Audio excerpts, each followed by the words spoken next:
I'm Rolene Marks. Welcome to Modiin and Beyond. Join me every Sunday between 3 and 4 on Radio Modiin as we take a look at what's happening in Modiin, Israel, and beyond.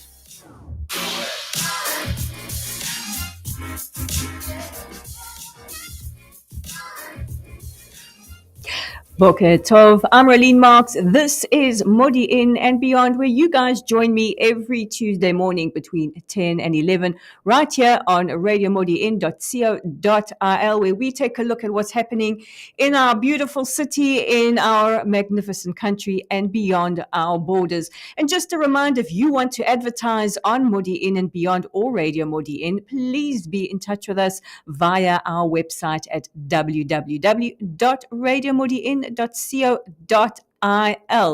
And guys, thanks for all the comments that are coming in from previous shows.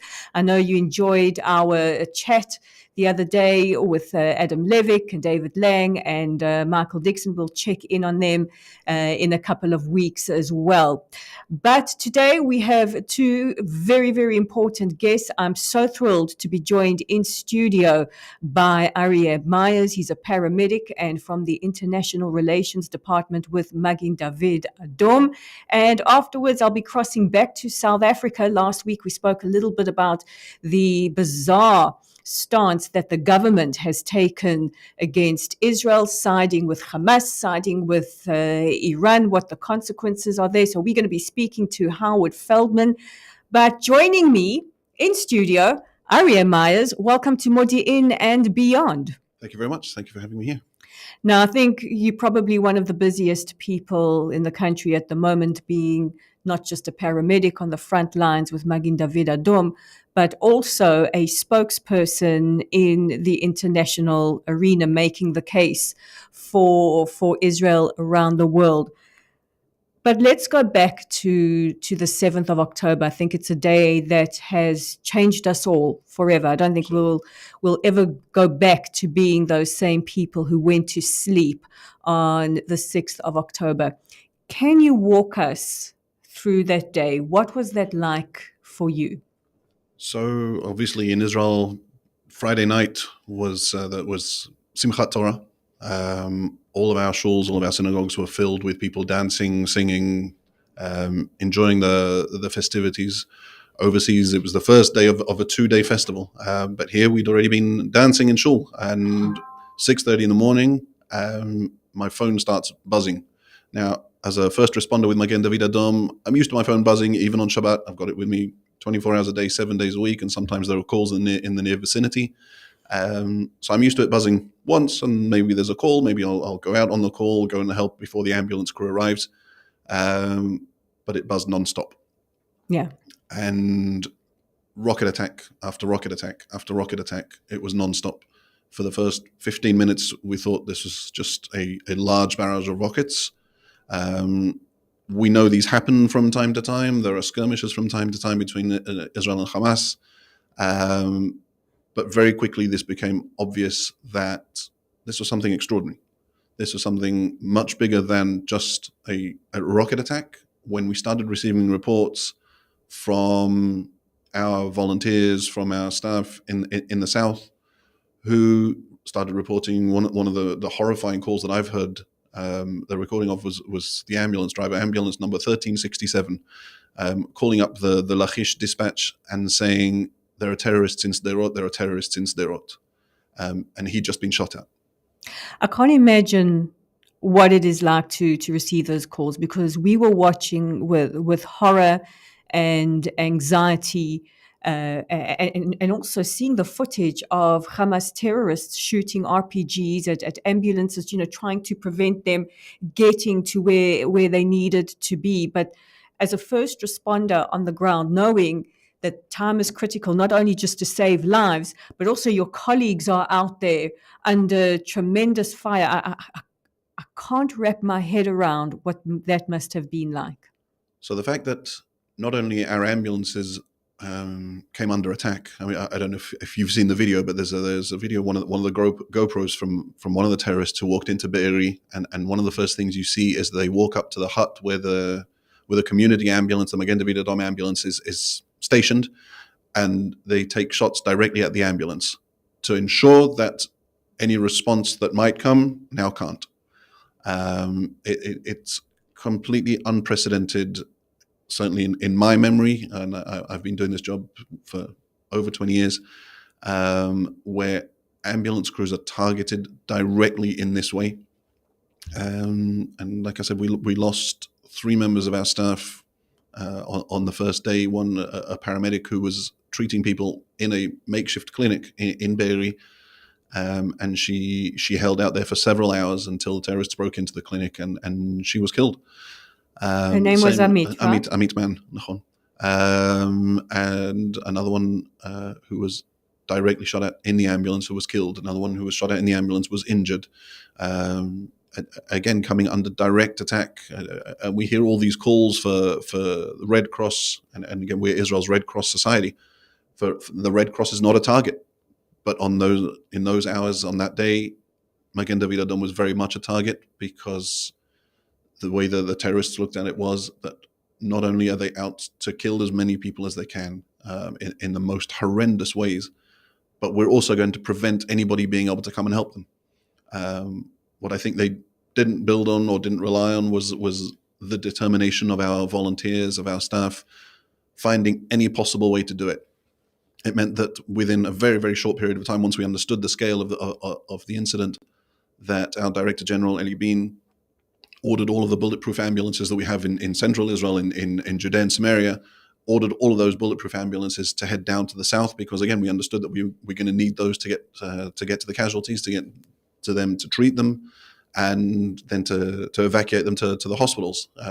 We built a system very, very quickly, realizing that the hospitals were about to be overwhelmed. Soroka and Barzilai hospitals, which are the 2 nearest hospitals in the area, were very quickly inundated with huge numbers of casualties. So we operated a system that transferred the patients from those hospitals to hospitals slightly further away into central Israel, to allow them to be able to cope. And these were all missions that were undertaken by Magen David Adom in order to try to save lives, to preserve lives, and as much as we possibly could. And by the end of the day, Israel effectively was in a state of war. Our Prime Minister had declared war. And since the 7th of October, we have seen, again, massive barrages of rocket attacks still coming in, creating a lot of trauma on the ground. Yesterday, we also had a terrorist attack in Jerusalem. So you are seeing this massive influx of attacks and potential casualties. Talk us through the process of responding when there are rocket attacks coming.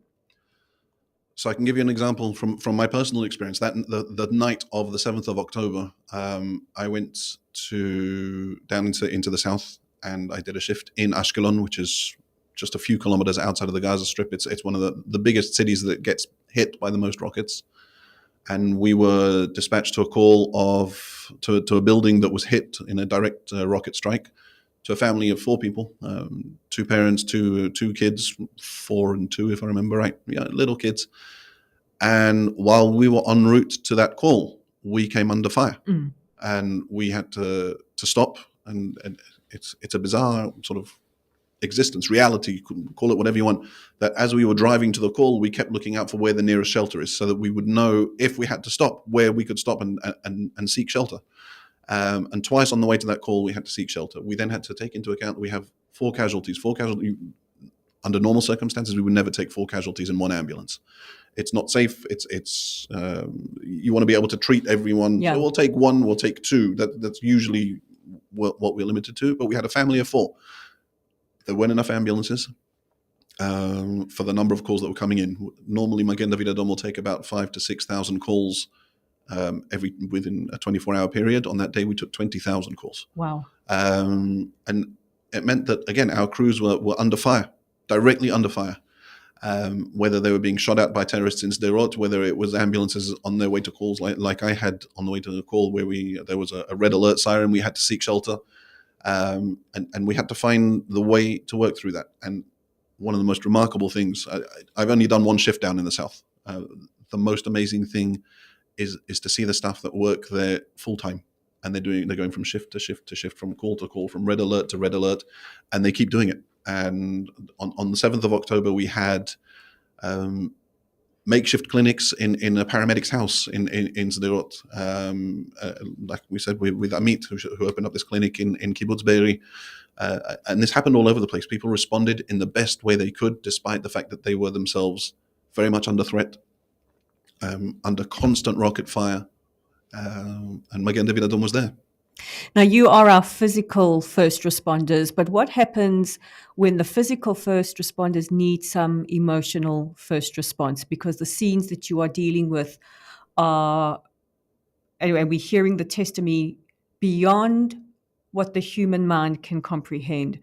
How do you deal with your emotions, your mental health? So I'm actually going to take a step back from the frontline paramedics and EMTs, and I want to mention that the people who first met this trauma were actually our call takers and our dispatchers in the 101 emergency call center. And the calls that they received were harrowing, absolutely harrowing. I mean, nobody can teach a dispatcher how to direct an 8-year-old to hide his sister in a cupboard and what to do, and they can hear the gunshots in the background. Nobody teaches how to. It's not a scenario we ever had considered of how do we guide somebody to safety while we can hear the gunshots in the background, while we can hear the rocket fire in the background, while we can hear the terrorists literally surrounding a house and people screaming for help. The dispatchers on that day did an unbelievable job, and I think they're going to need as much support as the frontline people who saw what they saw. We debrief amongst ourselves. We debrief. We have a system in place in each region. Magen David Adom is divided. We're a national organization. We're divided into different regions, and each region has somebody who's responsible for the mental health needs of the staff. And those who will need support will get that support. It's part of what Magen David Adom is there for. And there's different ways of dealing with it. Each person deals with it in their own way. Some people write, some people run, play music, try to step away, just spending time with family as much as we possibly can, even through this insane reality. It is an insane reality, and it's something that we in Israel are living with day to day. And I know that you are doing the rounds in the international media in a different way to maybe the way I am, because I deal with the political questions.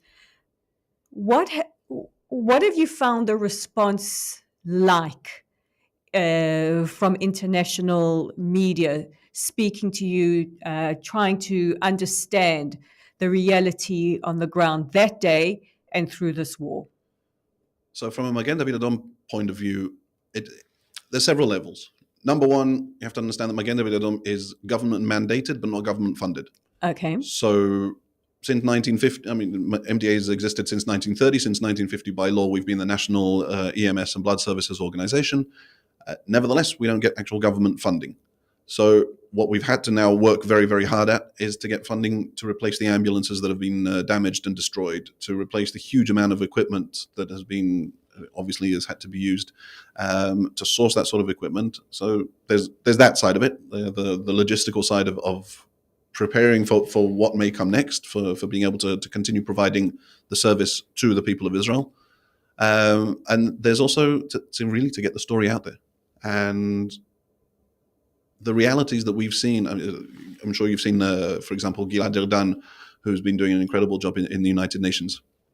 The first-hand accounts of what our EMTs, what our paramedics, what our first responders saw on the 7th, and since then, is something that's incredibly important to get out to the general public so they understand what it is, so that they to try to give some sort of an image of what it is that the state of Israel is going through. And that's our role, that's our job. We obviously look forward to better days, but we also have to prepare for what may come. Obviously, we're looking up sort of to the north now as well, with concerns of what happened or what might happen with Hezbollah. We can see that border is very, very unstable, and something that Magen David Adom has to be prepared for. And again, despite the fact that nobody was kind of ready for what actually happened, we had the infrastructure in place that allowed us to deal with it. I'm a big believer, as painful as it is and as traumatic as it is, that we need to bear witness. We need to bear witness. We are the generation recording history and bearing witness and telling our story for future generations. We said never again, and never again is now. I think you are doing just. The nation owes you a debt of gratitude that we can never repay you. You are our first responders. You put yourselves on the line. You risk your lives for us every single day. And now it is our turn to help you. How can we, the citizens of this country and the people listening around the world, how can we help Magen David Adom? So, first of all, those of you living in Israel, continue following the instructions of the Home Front Command. The more people that follow those instructions, take shelter when they need to within the time that's available, depending where you are in Israel, following those instructions is life-saving. Yeah. Right? People taking shelter when they're supposed to take shelter is life-saving. That's number one. So take care of yourselves, and hopefully you won't have need for us to come and help again. That's the first thing. From a physical point of view, but those who want to come and help us, we've had volunteers who've come in, volunteer paramedics from organizations in the States who have come out and doing shifts on ambulances. From a funding point of view, anybody who wants to help us, search for Magen David Adom online. In Israel, it's mdais.org. And if you want to help donate to Magen David Adom, that will obviously also help us prepare for the future, restock our supplies, and prepare for what may come so we can continue being Israel's national EMS organization. People have been donating blood in huge numbers, where we used to collecting 1,000-ish blood units every day. That number has gone up by almost 500% over the last 3 weeks. Incredible. Which is unbelievable. Again, our blood services staff have done an amazing job. We've had blood drives throughout all hours of the day, all across the country. And the state of Israel is very good at arguing with itself. And people are very good at arguing with each other. And there's been a lot of sort of animosity between 2 or 3 or 4 different sides of society. But in a crisis, we're very good at coming together. And it's been an incredible thing to see.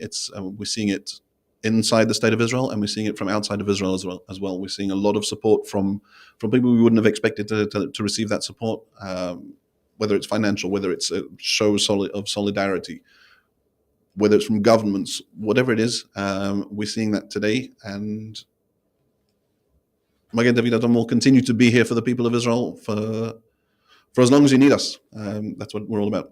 Well, you're welcome here anytime. Aryeh Myers, paramedic, and from the International Relations Department of Magen David Adom. I know you've got another interview to get to. Go out there. And just, I think, from all of us to all of you, thank you every single day. Thank you very much for all the work you do. I'm Rolene Marks. He's brought tears to my eyes. We're going to take a short music break. After this, I cross to Howard Feldman in Johannesburg. Oh, yeah.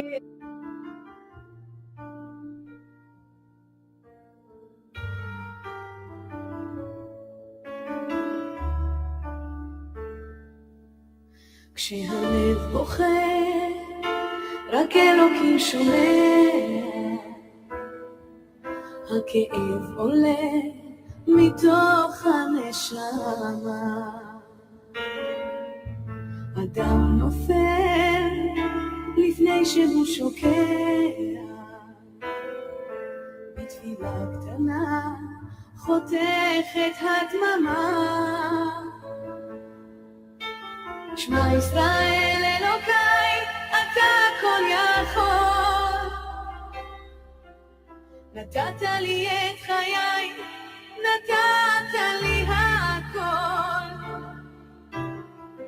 בעיניי דמעה, הלב בוכה בשקט, וכשהלב שותק, הנשמה זועקת, שמע ישראל אלוקיי, עכשיו אני לבד, חזק אותי אלוקיי, עשה שלא אבחר.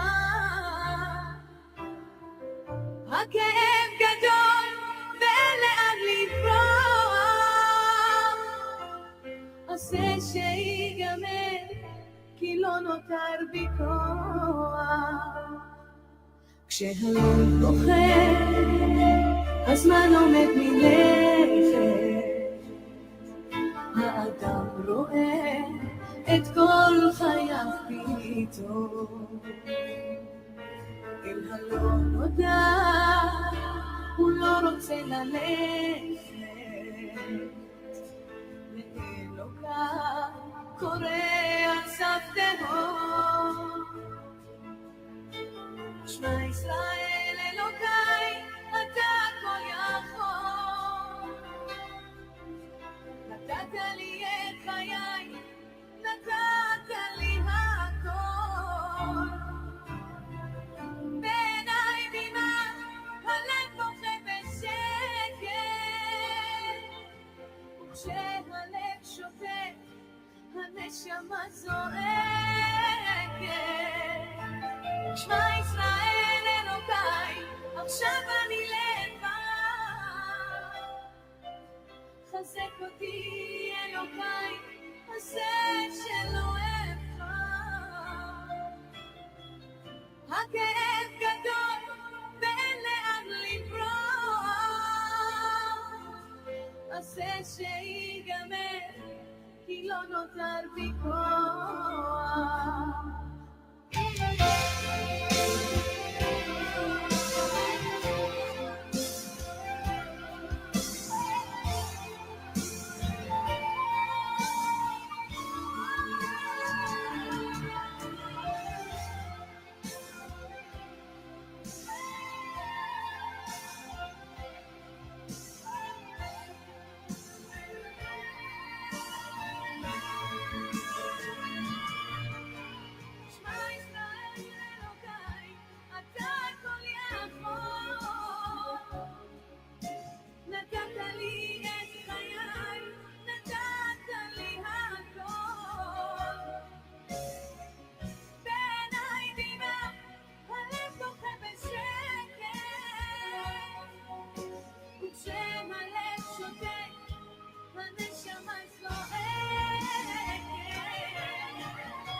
I'm Rolene Marks. This is Modiin and Beyond on Radio Modiin. A very, very emotional interview with Aryeh from Magen David Adom.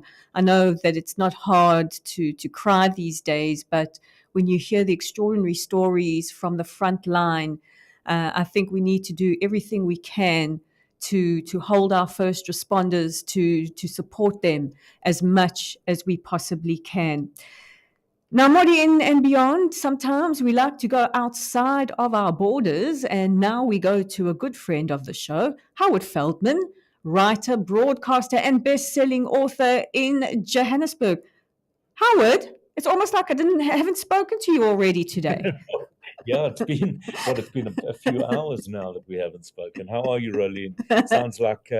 Sounds like a challenging day. It has been a challenge. You and I keep saying that it's moment to moment here in Israel. And when you and I chatted this morning on your show, I was super feisty. Now I'm super cryy because I don't think many people realize, and Aryeh just mentioned it, that the call dispatchers on the 7th of October, they were the ones trying to, handle these calls. And he actually said to me, he said, how do you as a dispatcher direct an 8-year-old to go hide in the cupboard from a terrorist coming to shoot you? It's just, when you and I talk about the importance of bearing witness, these are the stories we're talking about. But the whole world, Howard, has well, certainly world leaders have shown solidarity with Israel. We've had an almost endless parade of world leaders: President Biden, Prime Minister Sunak, Chancellor Scholz, the Austrian Chancellor, the Romanian, Czech, Italy, all coming to Israel to show incredible solidarity. And I do believe that beyond what we're seeing in the streets of many countries, there are many people who understand the horror that we are fighting in the form of Hamas, except South Africa. Howard, please explain to me what is going on in South Africa.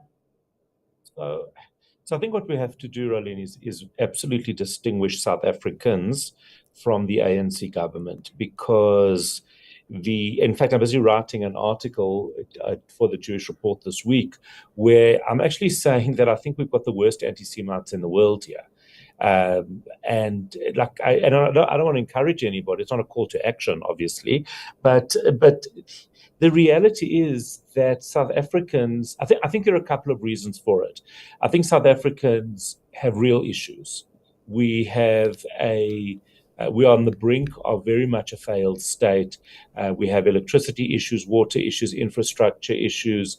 The economy is in a terrible, terrible place. We've got an election coming up next year, an early part of next year, where for the first time since we became a democracy, there's a good chance that the ANC will be removed. So that means that South Africans inherently are very focused on their immediate needs, and their immediate needs are not being met. So it's fine to have a diversion in terms of what's going on many, many thousands of kilometers away. And I'm not saying that it isn't important for people, but the reality is it's not on the same level, because we don't have the same luxury that many people around the world have. So if you look at, for example, if we compare this past Saturday with what happened in London versus what happened here in Johannesburg. In Johannesburg, we had a pro-Palestinian cavalcade march, and everybody was very anxious about it. I was told by some of the security people, maybe stay home, which of course is the first encouragement for me not to, but that is an aside. They had this cavalcade, and people were really worried because they were going to a building in Johannesburg where that houses a lot of the Jewish organizations, but including Zionist federations and places like that. The reality is there were a lot of people. I mean, not massive numbers. There were over, let's say, 1,000 people, if some of the varying reports are to be agreed on. But they went there. They were right by about probably 10 or 15 shuls, but they didn't go there. They didn't harass Jews. They kept it within the framework of what it was. And then they went home, probably to watch the rugby, because it was Saturday night and it was going to be a big event. But the reality is that yes, there was the chanting of "from the river to the sea, Palestine will be free," of Jews, but it's not with the same venom. And I think that's important. Now, I'm not saying that it maybe isn't a bit different in Cape Town, where you've got a bit of a different type of population demographic. But in Johannesburg, you really don't get the sense that there is a anti-Semitism problem on the streets. So I think it's important, and South Africans, both Jews and Muslims, have always got on incredibly, incredibly well, working with each other. It's just never really been that much of an issue. When now you move it to a government perspective, and we've got an ANC that has aligned itself and unfortunately allowed its own history to be annexed. So they were quite quick to give away the apartheid word, And that is a problem because that's very confusing for South Africans. So South Africans are being told over and over again that Israel's an apartheid state. Our government says it is. Our Department of International Relations say it is. But what does that even mean? Does that mean black people are discriminated against? Black South Africans actually sometimes genuinely think so. And when they find out that it's really quite a metaphoric stretch, they are quite shocked by it. So our government is appalling. There's no other word for it. They are a failure in every aspect of their own leadership. And maybe it's easier to focus further afield. We do know that Naledi Pandor, who is our minister in charge of international relations, she is a convert to Islam, and I'm not suggesting that is the reason. And that Islam in of itself is a problem. I'm not suggesting that, but it definitely does frame her view. Now we know she's been off to Iran to visit them. We know she made a call to Hamas. We know that Did she ask for the hostages? Did she ask to free the hostages? Well, she hasn't said she did, so we have to presume she didn't. And that's a huge problem, because if she does have this relationship, even though it's an appalling and scary one, well, then surely she would use. She didn't even ask them to free the South African hostages, from what we understand. From what I understand, the South African families that have lost loved ones in the Hamas terror attack also haven't received a call. I'm sure not. I would be shocked if they did, because when she defended her call to Hamas, she said no, she called them just not to validate the attack. She doesn't call it a terror attack, obviously, but to offer humanitarian support for Gaza now, or whatever it was. It's a bit convoluted. Why doesn't she phone the Israeli embassy? She didn't. It's unequivocal that she did not.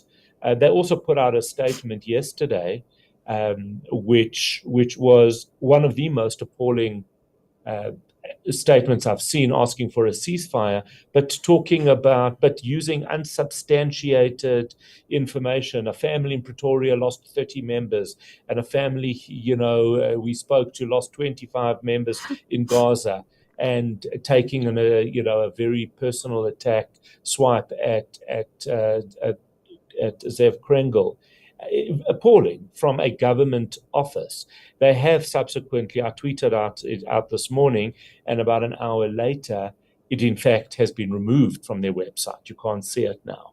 So I would imagine that even the ANC, who is very clearly not a friend of the Jews anymore, or friend of Israel, even they are a little bit embarrassed by how unprofessional the department is coming across. What I find quite extraordinary is that in the statement, they kind of fancy themselves brokers or peacemakers in the region. But, from where we sit, not only as Jews, and you wrote a magnificent piece in the weekend's Jerusalem Post saying that, has the South African government failed its Jewish community. But from where we sit, when you speak to now our mortal enemy, Hamas, who is funded by Tehran, and there is Naledi Pandor, smiling away, meeting with the Ayatollah, but you think yourself a peacemaker in the region when you've completely negated one side. How on earth does she explain that? And wouldn't other countries be very, very concerned at South Africa's aligning themselves with pariah states, with rogue states? So I'm pretty sure that they are. Unfortunately for South Africa, they've completely lost credibility. They have no credibility at all internationally, it would seem, and they have to not have any because of their alignment with rogue with problematic states, people like Iran, who are human rights abusers and sponsors of terrorism to the greatest extent. So unfortunately, they have. If we take a look back at the history of the ANC, and it really is a phenomenal and glorious history. Nelson Mandela was involved with assisting the British government in getting the Lockerbie bombers removed from Libya and sent to the UK for a trial. That was his, and he was friend to everybody. So we might not have liked the fact that he was friends to Yasser Arafat, but at the same time, he was a tremendous friend to Israel and the Jewish community. That was his brand. And his brand was one of authenticity. You could agree with him, not agree with him on certain things, but he was authentic and he was an inherent peacemaker. And that gave him global credibility, which unfortunately our local government doesn't have to any extent. Howard, how does it feel to be a Jew in South Africa these days? So it's a very difficult question because of my role, I feel very responsible as a Jew in South Africa. So I feel responsible for the many thousands of Jews in terms of the voice that I have. I feel very, very sad and disappointed that I need to be in this role of standing up to government, of writing articles, of being abused on social media day in and day out. It saddens me. It doesn't particularly bother me because I'm up in a German household, so I confuse criticism with love. It's a thing. So I'm quite well suited to Twitter. But the reality is that Imagine you were sensitive. Imagine if I was sensitive. But it's very disappointing. It is very disappointing. And the Jewish community have been sent a very clear message, guys, that you're on your own as far as the South African government is concerned. In a way, it's quite good because that was probably the reality. We just didn't recognize it. But now the lines are very, very clear. The community is very unified. But we are also obviously quite vulnerable to the irrational decisions of a Hamas-supporting crew. It boggles the mind. I mean, surely this is going to have an impact on South Africa's AGOA deal with the United States, their stance. I mean, you've got one of the most progressive, if not the most progressive constitution in the world, which protects you as a minority. But, looking from the outside and as somebody who grew up in South Africa, it's just absolutely mind-boggling. Do you think this will affect the AGOA deal? So I have been concerned about it, but I just see a recent, if we can believe BBC, I actually can't believe I'm quoting BBC and feeling uncomfortable about it. It's like I'm quoting the neighborhood gossip. But there was an article just a few moments ago, in fact, while I was waiting to chat to you, that listed a few countries that might lose their AGOA status. South Africa wasn't listed. So I am pleased about that. Because it will impact greatly on the livelihood of South Africans if it is impacted. But at the same time, part of me feels, well, the government should actually pay a price for their horrific behavior. And it's not only, of course, about Israel and Hamas, but also Russia, Ukraine, where they have walked a very, very fine line, but really supported Russia throughout this. Unbelievable. Now, if our listeners and viewers want to find you online, how do we do that? Well, they can follow me on Twitter at Howard Feldman, or they can go to Facebook and just follow me there. I think that's probably the best thing to do. And they'll see my articles in Jewish Report, Jerusalem Post, News 24, and follow from there. Thank you to Howard Feldman, writer, broadcaster, and best-selling author. Now, that's going to be it for me for today. But before I go, I just want to remind all of you, because I know that we're looking at events around the world. We in Israel are deeply, deeply in grief, but we're also very, very united.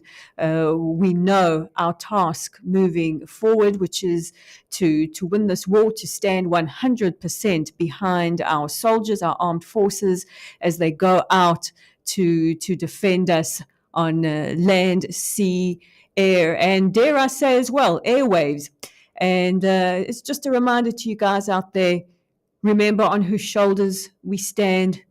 We are the descendants of great kings and prophets. We are the link in a chain that's thousands of years old. We are warriors. We have endured far worse than this, and we're still standing. And we're not only going to be still standing, we're going to be stronger than ever before. Am Yisrael Chai, B'yachad Nenatzeach. I'm Rolene Marks. This was Modiin and Beyond.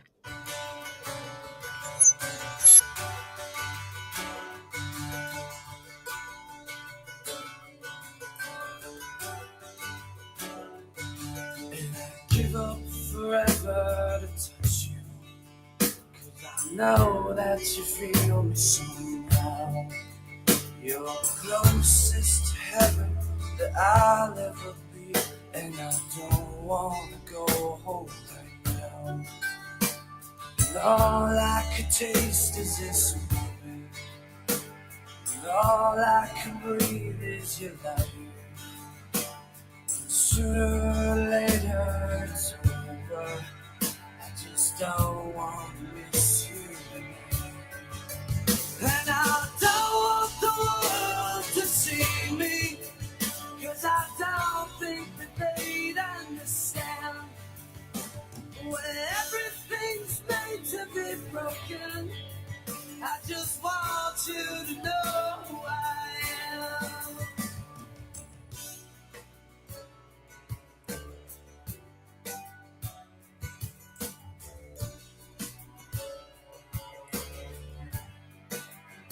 And you can't fight the tears that ain't coming, or the moment and the truth in your lies. When everything feels like the movies, yeah, you bleed just to know you're